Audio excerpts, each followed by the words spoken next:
Okay, so Opeth are back with their second single, the first being Heart in Hand, to be taken from their upcoming album In Cauda Venenum, which translates to Poison in the Tail in English. And it's going to be released in both English and Swedish versions on the 27th of September. And they've just dropped the second single from the album, Destiny. And after not reviewing the last single, you bet your fudge that I'll be reviewing this one. I ain't missing this for naught. While we're on the subject, thanks to the multiple subscribers who actually reminded me this come out, because I didn't actually see it.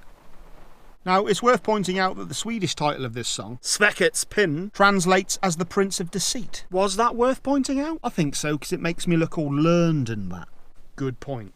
The song starts out with a bunch of ahs, while the instrumentation reflects some of the prog rock sound that they've done on things like Sorceress, with a hint of Devon Townsend thrown in. We get a spoken word piece, in Swedish I'm assuming, possibly taken from some great literary tome or summit. I put the words through Google Translate and this is what it came up with. At the turn of the year, many experience a sense of sadness at the thought of what never comes back. For others, it is a moment of anticipation for the opportunity to conquer the new. Others again feel anxious about a change that involves uncertainty and perhaps deterioration. All these moods can be explained separately. Someone here said the other day that we live in the time of the great breakup. When the lyrics kick in proper, after a gloriously toned and perfect note-choiced solo, things slow, via sinister transition, into an acoustic piece with frontman Michael Ackerfeldt delicately explaining. Prince of Lies is on his knees, holy rites spreading the disease. By his side a youthful girl, wedlocked force unfurls. She's young, far too young.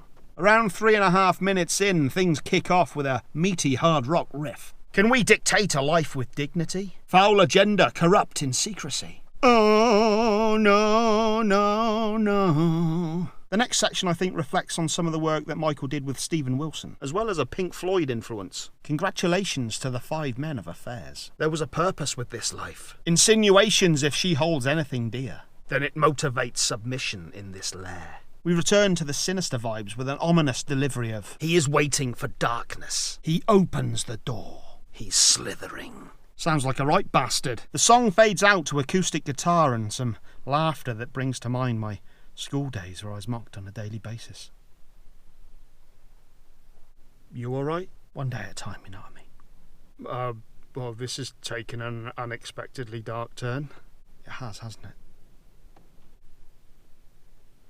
So, that's the song, and I absolutely loved it. If this is the calibre of the music that we can expect on the new album, then I cannot wait to hear what else we've got in store. It's absolutely stunning. I was reading some of the comments that were underneath the official video for this, and I think there were a couple of people who said that this was like everything we love about Opeth in one song. Apart from Michael's awesome death growl, Bring It Back. And I have to say that I agree, this song is just absolutely stunning. It's everything we love about Opeth, and it's just awesome. It sounds great as well. It's got that very sort of old school production, but with the new school production.